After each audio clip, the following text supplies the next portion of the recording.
খোয়াই নদীর গর্ভে তলিয়ে যাচ্ছে সাধারণ মানুষের বহু বাড়িঘর, অথচ নীরব ভূমিকায় মহকুমা ও জেলা প্রশাসন। অবিলম্বে নদীর ভাঙন রোধ করার জন্য প্রয়োজনীয় পদক্ষেপ গ্রহণের জোরালো দাবি উঠেছে এলাকাবাসীদের পক্ষ থেকে।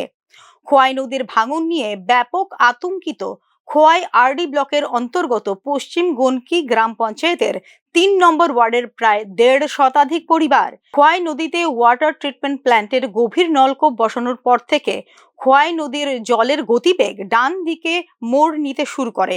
তাতে প্রতি বছর নদীর জলের আশেপাশের মানুষদের বাস্তুভিটে ভেঙে চলে যাচ্ছে নদী গর্ভে বলে অভিযোগ গ্রামবাসীদের।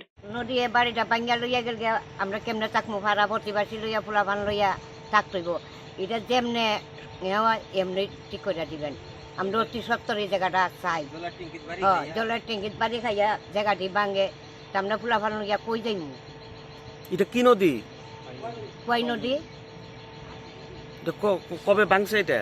এটা ফুলা গত বছর থেকে এটা ভাঙতেছে, এবার তারও বেশি হয়েছে। নদীর পাড় ভাঙন রোধে গ্রামের মানুষজন বহু জায়গায় সংস্কারের জন্য দৌড়ঝাঁপ করলেও কোনো কাজে আসেনি।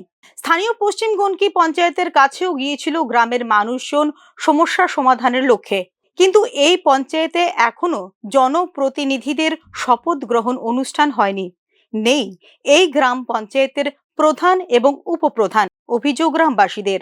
এই ওয়াটার সাপ্লাইটা হয়েছে, আমরা তো খোয়াই নদীর পাশে পশ্চিমবঙ্গী সবাই আছি, মোটামুটি আমরা এখানে 150 মতো পরিবার আছি। ওয়াটার সাপ্লাইটা হওয়ার পরে দেখি আস্তে আস্তে সম্ভবত এটা আমার জন্মের আগে বানানো হয়েছে। এরপরের থেকে অক্ষর থেকে চলছে, প্রত্যেক বছর ভাঙতে ভাঙতে ভাঙতে ভাঙতে আজকে তো তাইনের বাড়িতে হয়ে পড়ছে। আমরা বাড়ির পাশের বাড়ি, এদিকে পাশের বাড়ি, এখান থেকে একদম মোটামুটি 500 মিটারের মধ্যে সবটা আস্তে আস্তে ভেঙে লিতেছে। এখন এমন পরিস্থিতি হইতেছে যে আস্তে আস্তে দেখতেছি আমরা বাড়ি ঘরের জল ঢুকাইতেছে। তো এটা তো হইতেছে কিটা ওয়াটার সাপ্লাইয়ের আমরা অনেকবার কমপ্লেন দেওয়া হয়েছে, কিন্তু কোনো কিছু হইতেছে না। তো চাইতেছি আমরা যাতে এটা অতি সত্তর ঠিক করা হয় সরকারের কাছে। তারা আছে, তারারও কথা কইছি, তারা কইছে উপরে জানাইব, ওই তারা এখানে ডিউটি করতেছে। তো তারা কইতেছে এখন আমরা তো এইটুর পারমিশন ছাড়া আমরা এখানে ওখান যাইতাম না, আমরা লাইন আলাদা। ঠিক আছে, তারা আইসে না।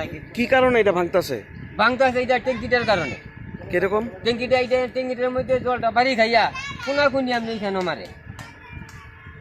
আমি এইখানে আমার পুরো ইতিপূর্বে এই স্থানটিতে সংস্কারের উদ্দেশ্যে জেলা শাসক এবং মহকুমা প্রশাসন বহুবার পর্যবেক্ষণ করে যান, কিন্তু কাজের কাজ কিছুই হয়নি বলে অভিযোগ স্থানীয় গ্রামবাসীদের।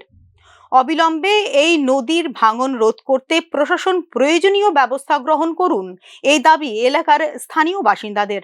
Bureau report, news now.